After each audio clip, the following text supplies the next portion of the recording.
الحمد لله نحمده ونستعينه ونستغفره ونؤمن به ونتوكل عليه ونعوذ بالله من شرور أنفسنا ومن سيئات أعمالنا من يهده الله فلا مضل له ومن يضلله فلا هادي له ونشهد أن سيدنا ومولانا محمدا عبده ورسوله أما بعد فأعوذ بالله من الشيطان الرجيم بسم الله الرحمن الرحيم إنما المؤمنون الذين إذا ذكر الله وجلت قلوبهم وإذا تليت عليهم آياته زادتهم إيمانا وعلى ربهم يتوكلون الذين يقيمون الصلاة ومما رزقناهم ينفقون أولئك هم المؤمنون حقا لهم درجات عند ربهم ومغفرة ورزق كريم صدق الله العظيم.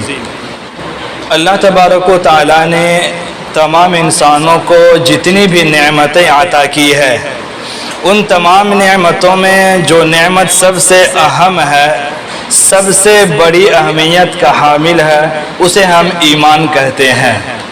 اس گئے گزرے دور میں چاہے جس سطح پر بھی ہو، اللہ تبارک و تعالیٰ نے ہم سب کو ایمان کے ساتھ دنیا میں زندہ رکھا.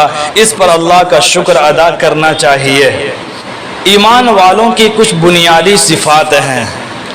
اگر وہ صفات کسی مومن کے اندر ہو تو بقیہ صفات خود بخود اس کے اندر پیدا ہو جائے گی، اور اگر وہ بنیادی صفات نہ ہو تو وہ ایمان والا حقیقی معنی میں اللہ کی نظر میں ایمان والا نہیں ہے. وہ بنیادی صفات 5 ہیں. اگر وہ 5 صفات کسی بھی مومن کے اندر ہے تو حقیقی معنی میں وہ اللہ کی نظر میں مومن ہے. جو آیت کریمہ میں نے آپ کے سامنے تلاوت کی سورہ انفال کی آیت ہے، اس میں اللہ تعالیٰ نے حقیقی مومن کی 5 صفات ذکر فرمایا ہے. یہ سننے کے بعد ہم لوگ اپنے اندر دیکھیں گے، اگر ہمارے اندر وہ صفات ہیں تو الحمدللہ اللہ کا شکر ہے، اور اگر وہ صفات نہیں ہے یا ہے لیکن بہت کمزور ہے تو اس کو مضبوط کرنے کے لیے کوشش بھی کرنی ہے اور اللہ تعالیٰ سے دعائیں بھی مانگنی ہے. یعنی وہ کتنی عظیم صفات ہے جن صفات کو ذکر کرنے کے بعد اللہ تعالیٰ خود فرما رہے ہیں اولئک هم المؤمنون حقا. اصل میں سچے پکے مومن یہی لوگ ہیں. یہ خود اللہ تعالیٰ ہمیں سرٹیفکیٹ دے رہے ہیں کہ یہ 5 صفات آپ کے اندر ہے، تو خود آپ کا رب آپ کو کہتا ہے یہی لوگ اصل میں سچے پکے مومن ہیں. وہ 5 صفات کیا ہیں؟ مختصراً انداز میں سہل زبان میں آپ کو سمجھانے کی کوشش کرتا ہوں. اللہ تبارک و تعالیٰ کی ارشاد ہے انما المؤمنون الذین اذا ذکر اللہ وجلت قلوبهم. یقیناً مومن وہ لوگ ہیں کہ جب ان کے سامنے اللہ کا ذکر کیا جائے، اللہ کا نام لیا جائے تو ان کے دل اللہ کی عظمت اور ہیبت کی وجہ سے ڈر جاتے ہیں. ایک ڈر ہوتا ہے شیر سے، ایک ڈر ہوتا ہے آگ سے، بچھو سے، اور ایک ڈر ہوتا ہے کسی بڑے مرتبہ اور مقام کے انسان کو دیکھ کر کے. تو ایمان والوں کا دل جو اللہ سے ڈرتا ہے وہ شیر اور بچھو کو دیکھ کر کے جو ڈر ہوتا ہے وہ ڈر نہیں ہے، بلکہ اللہ کی عظمت اور جلالت شان کی وجہ سے انسان کے دل اللہ سے ڈرتا رہتا ہے. اس کا مطلب کیا ہے؟ ایک انسان تنہائی میں ہے، گناہ کا خیال دل کے اندر آیا، گناہ کے لیے قدم آگے بڑھایا، اچانک اللہ یاد آیا تو ان کے دل اللہ کی عظمت کی وجہ سے ڈر گیا، گناہ کرنے سے فوراً باز آ گیا. یہ مومنین کی پہلی صفت ہے کہ جب بھی ان کے سامنے اللہ کا ذکر کیا جائے، اللہ کا نام آ جائے، یہ تنہائیوں میں شیطان کے وسوسے کی وجہ سے گناہ کا خیال دل میں آ گیا، لیکن جب اللہ کی یاد آئی تو اس کے دل اللہ کے ڈر کی وجہ سے ڈر گیا اور فوراً وہ گناہوں سے باز آ گیا. یہ مومنین کی پہلی صفت ہے. اللہ تعالی ہم سب کو یہ صفت اپنے اندر پیدا فرما دے.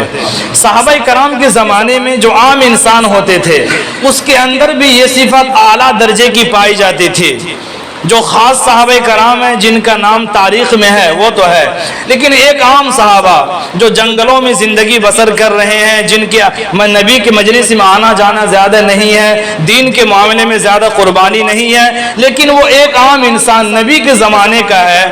اللہ کی یاد ان کے دل میں کیسی رچی بسی ہوتی ہے، اگر تنہائی میں بھی اس کو گناہ کی دعوت دے تو وہ کہتے این اللہ، اللہ کہاں چلا گیا. حضرت عبداللہ بن عمر کا واقعہ ہم لوگ بار بار سنتے ہیں. جنگ سے واپس آ رہے تھے, جنگل کے راستے سے گزر رہے تھے, پیاس لگ رہی تھی اور بھوک بھی لگ رہی تھی, کھانے کو کوئی چیز نظر نہیں آ رہی تھی. آپ نے دیکھا ایک چرواہا بکری چرا رہا ہے. آپ امتحان کے ارادے سے ان کے پاس پہنچے اور کہنے لگے, اے چرواہے, تمہارا مالک یہاں پہ نہیں ہے, ہم لوگوں کو بھوک اور پیاس بھی لگ رہی ہے, کچھ روپیہ لے کر کے ایک بکری ہمیں دے دو, ہم دودھ بھی پی لیں گے اور گوشت بھی کھا لیں گے, تمہارے جیب میں روپیہ آ جائے گا, تمہارا نفع ہو جائے گا اور ہماری بھوک بھی مٹ جائے گی. حضرت عبداللہ ابن عمر نے امتحان لینا چاہ رہا ایک عام چرواہے کا. اس چرواہے نے کہا, یہ بکری میری نہیں ہے, یہ کام میں نہیں کر سکتا. عبداللہ بن عمر رضی اللہ تعالیٰ عنہ نے دوسرے انداز سے اس کو جانچنے کی کوشش کی. کہا, دیکھو یہ بکری تمہاری نہیں ہے, میں بھی جانتا ہوں, لیکن جو بکری کا مالک ہے وہ یہاں پر نہیں ہے, وہ کدھروں گیا ہوا ہے. اگر کچھ روپیہ لے کر کے ایک بکری ہمیں دے دو تو تمہیں بھی فائدہ ہو جائے گا اور ہمیں بھی فائدہ ہو جائے گا. اس وقت میں اس چرواہے نے کیا جواب دیا تھا؟ کہا تھا, اے شخص, میرے بکری کا مالک نہیں ہے, لیکن این اللہ این اللہ این اللہ. 3 بار چلا کے کہا کہ اللہ کہاں چلا گیا, اللہ کہاں چلا گیا. جب چرواہے کے زبان سے یہ جملہ نکلا, یہ جملہ سن کر کے عبداللہ بن عمر رضی اللہ تعالیٰ عنہ نے فرمایا, جب تک اس امت میں ایسے لوگ ہیں اللہ تعالیٰ اس امت کو ذلیل نہیں کرے گا. یہ اللہ کی یاد ہے کہ تنہائی میں لوگ گناہ کی دعوت دے رہے ہیں, چپکے سے لوگ لا کر کے سود جیب میں ڈال رہے ہیں, دھوکے سے پیسہ کما کر کے ہمیں بھی نفع دے رہے ہیں. ایسے وقت میں کہنا ہے این اللہ, اللہ کہاں چلا گیا. تو مومنین کی پہلی صفت ہے, کہیں بھی تنہائی میں ہے, گناہ کا خیال آ جائے تو فوراً اللہ یاد آ جائے اور اللہ کی یاد کی وجہ سے وہ انسان گناہوں کو چھوڑ دے. یہ مومنین کی پہلی صفت ہے. اپنے آپ کو اس صفت کو سامنے رکھ کر کے دیکھنے کا, جھانکنے کا گریبان میں ہم کتنے پانی میں ہے. نماز کی پابندی کرتے ہیں, ہر مہینے میں 3 دن لگاتے ہیں, سال میں چلہ لگاتے ہیں, لیکن گناہ کا موقع آ جائے تو چھوڑتے نہیں ہے. تو مطلب کہ مومنین کی پہلی صفت بھی ابھی ہمارے اندر آئی نہیں ہے. یہ قرآن کی آیت میں آپ کو بتا رہا ہوں. تو یہ پہلی صفت ہے. دوسری صفت, وَإِذَا تُلِيَتْ عَلَيْهِمْ آيَاتُهُ زَادَتْهُمْ إِيمَانًا. جب ان کے سامنے قرآن پاک کی تلاوت کی جاتی ہے تو ان کی ایمان کی کیفیت بڑھ جاتی ہے, ایمان کی کیفیت میں ترقی ہو جاتی ہے. قرآن پاک میں اس کے علاوہ جہاں کہیں بھی تذکرہ آئے گا کہ ان کو جب اللہ کے بارے میں بتایا جاتا ہے تو ان کا ایمان بڑھ جاتا ہے, تو وہاں ایمان کے بڑھنے سے مراد ایمان نہیں ہوتا ہے بلکہ ایمان کی کیفیت ہوتی ہے. ایمان کبھی بڑھتا نہیں ہے, ایمان کی کیفیت بڑھتی ہے. ایمان کیوں نہیں بڑھتا ہے؟ اس لیے کہ جن چیزوں پر ایمان لائیں گے, اللہ پر, فرشتوں پر, رسول پر, آخرت پر, جنت پر, دوزخ پر, وہ متعین ہے. جب وہ متعین ہے تو اس کو جو ماننے والا ہوگا اس کا ایمان بھی متعین ہے, اس سے آگے پیچھے نہیں ہوگا. ہاں, ایمان کی کیفیت بڑھتی رہتی ہے, کمی بیشی ہوتی رہتی ہے. کبھی اللہ والوں کی بات سنی, دل پر اثر کر گیا تو آنکھ سے آنسو نکل جاتا ہے, ایمان کی کیفیت بڑھ جاتی ہے. اور کبھی ایسا ہوتا ہے کہ قرآن پاک خوب سن رہے ہیں, بڑے بڑے اللہ والوں کی بات سن رہے ہیں, دل اتنا سخت ہے, کوئی اثر نہیں کر رہا ہے, تو ایمان کی کیفیت ڈاؤن ہوتی چلی گئی ہے. تو ایمان نہیں بڑھتا ہے, ایمان کی کیفیت بڑھتی ہے, کمی بیشی ہوتی رہتی ہے. تو یہ ایمان والوں کی دوسری صفت ہے. اللہ تعالیٰ یہ صفت بھی ہم سب کے اندر پیدا فرما دے. وَعَلَىٰ رَبِّهِمْ يَتَوَكَّلُونَ. اور ایمان والوں کی تیسری صفت یہ ہے کہ وہ صرف اپنے رب پر بھروسہ کرتے ہیں, اپنے رب پر بھروسہ کرتے ہیں. بھروسہ کا معنی توکل کسے کہتے ہیں؟ انسان کے بس میں جتنے اسباب ہیں ان اسباب کو اختیار کرنے کے بعد یہ ذہن بنا لے, اے اللہ میرے بس میں جو تھا میں نے وہ کر لیا, ان اسباب کے اندر اثر ڈالنا یہ آپ کا کام ہے. اس کو کہتے ہیں توکل. اس کو میں ذرا کھل کے سمجھاؤں گا, اس لیے کہ آج امت میں بہت غلط فہمی ہوتی جا رہی ہے. توکل کا مطلب کچھ اور سمجھ لیا جاتا ہے. اس کے لیے ایک لفظ اور آپ سمجھیں, تعطل. تعطل کہتے ہیں اسباب چھوڑ کر کے اللہ پر بھروسہ کرنا. یہ اسلام میں نہیں ہے. توکل کہتے ہیں اسباب اختیار کرنے کے بعد اللہ پر بھروسہ کرنا. اے اللہ ان اسباب کے اندر اثر ڈالنا یہ آپ کا کام ہے, اس کو کہتے ہیں توکل. ایک آدمی روزی کی تلاش میں گھر سے باہر نکلا, محنت کر رہا ہے, مزدوری کر رہا ہے, اب یہ کہہ رہا ہے کہ اے اللہ میرے بس میں جو تھا رزق دینا یہ آپ کا کام ہے, اس کو کہتے ہیں توکل. ایک آدمی گھر میں بیٹھ جائے اللہ تعالیٰ خود کھلا دیں گے, اس کو کہتے ہیں تعطل, یہ اسلام میں جائز نہیں ہے. ایک آدمی شادی کیا, بیوی سے ملاقات ہو گئی, اب کہہ رہا ہے کہ اللہ اولاد دینا یہ آپ کے بس میں, یہ ہمارے بس میں نہیں ہے, اس کو کہتے ہیں توکل. شادی نہ کرے, گھر میں بیٹھا رہے اور دن رات دعائیں کرے اللہ اولاد دے دے, اس کو کہتے ہیں تعطل, یہ اسلام میں جائز نہیں ہے. دونوں میں فرق سمجھ رہے ہیں؟ توکل الگ چیز ہے, تعطل الگ چیز ہے. ایک لفظ اور سمجھ لیجیے یہیں پر, ایک ہے تکبر.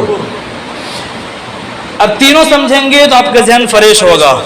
اسباب اختیار کرنے کے بعد اسباب پہ اکڑنا اور یہ سمجھنا کہ جو میں نے سبب اختیار کر لیا اسی کی وجہ سے میں کامیاب ہو سکتا ہوں, اللہ کی طرف بھروسہ نہ کرنا, اسباب پر اکڑنا, اس کو کہتے ہیں تکبر.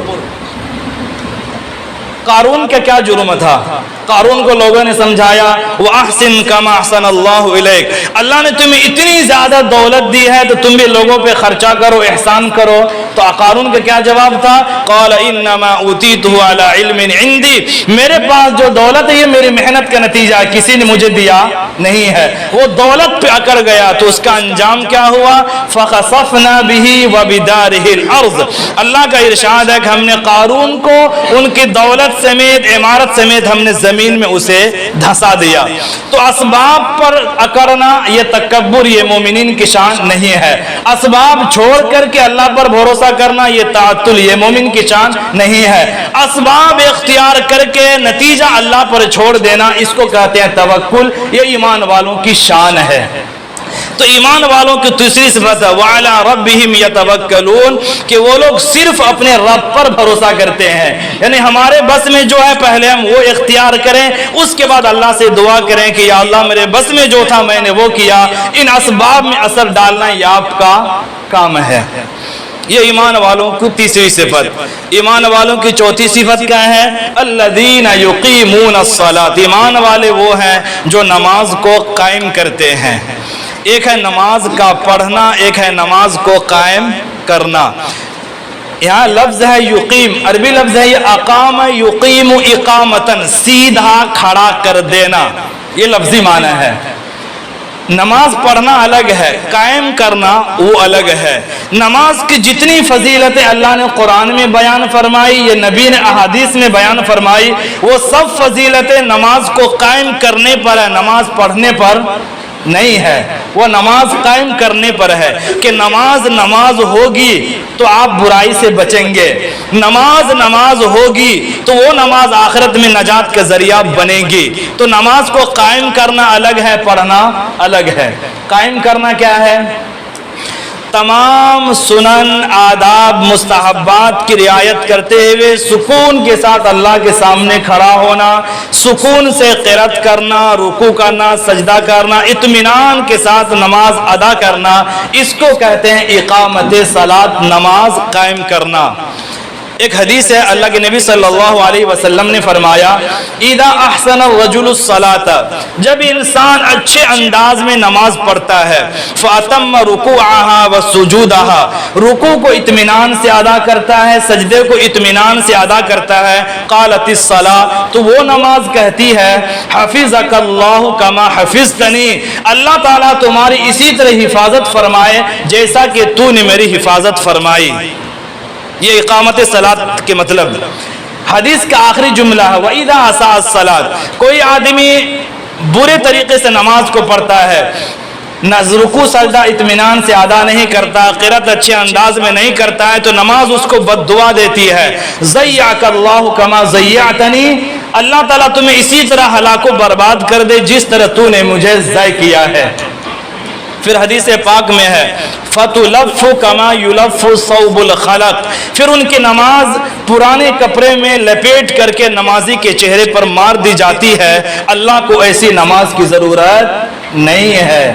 ہم میں سے اکثر تو نماز پڑھتے نہیں، یہ پہلی بات۔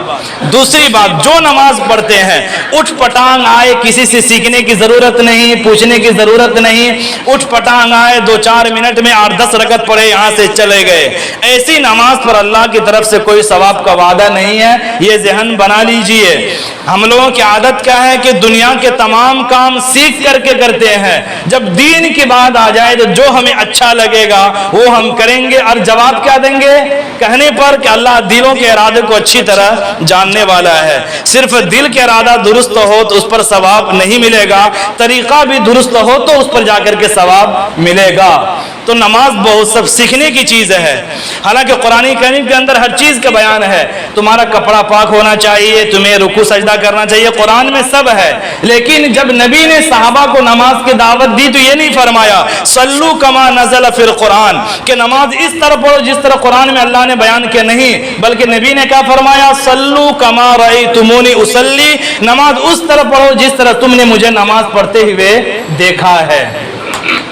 نماز کا حکم کہاں نازل ہوا؟ معراج پر۔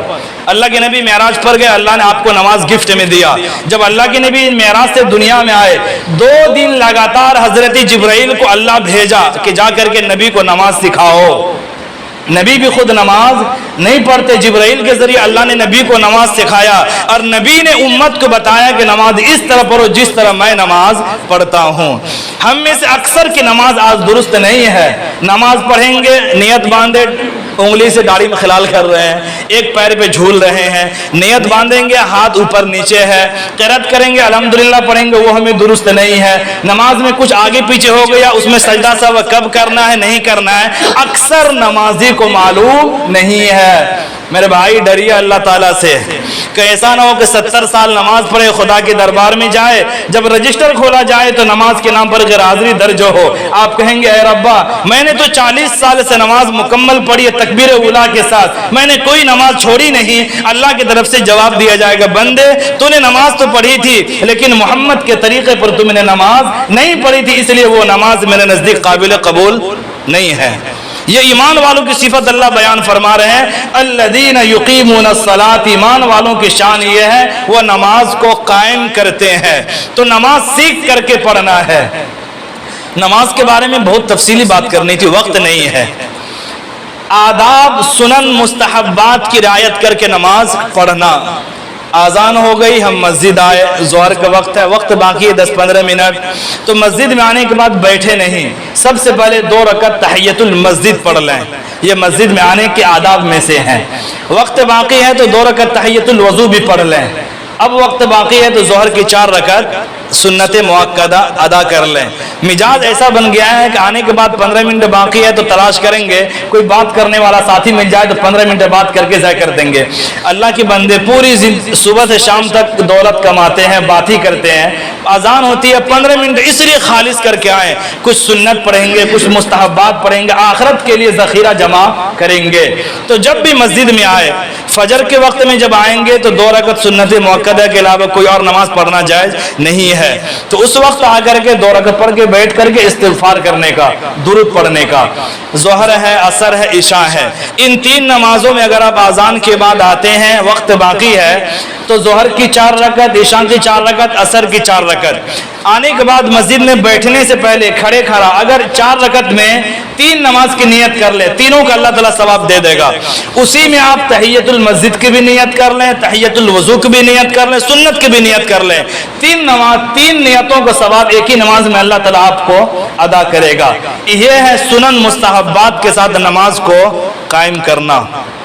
کتنی اہم صفت ایمان والوں کی۔ تو الذین یقیمون الصلاۃ، ایمان والوں کی چوتھی صفت یہ ہے کہ وہ نماز کو قائم کرتے ہیں۔ نماز پڑھنے کے لفظ یہاں پر نہیں ہے، تو نماز پڑھنا اور ہے، نماز کو قائم کرنا اور ہے، اس لیے نماز سیکھنے کی کوشش کریں۔ اور 5ویں صفت ہے وَمِمَّا رَزَقْنَاهُمْ يُنْفِقُونَ، ایمان والے وہ ہیں کہ جو مال ہم نے اسے دیا ہے ان میں سے تھوڑا سا میرے راستے میں خرچ کرتا ہے۔ تھوڑا سا. اللہ نے یہ بھی نہیں کہا کہ پورا کا پورا خرچ کر دو. یہ کہہ دیتا تو یہ اللہ کا حق تھا کہ دینے والا وہ ہے, وہ پورا لے سکتا تھا. یہ بھی نہیں کہا کہ مال کا آدھا حصہ خرچ کر دو, یہ بھی اللہ کا حق تھا, کہہ سکتا تھا.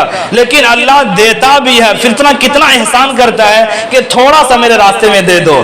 اچھا وہ بھی دینے کے بعد اللہ آخرت میں لوٹا ہی دیں گے.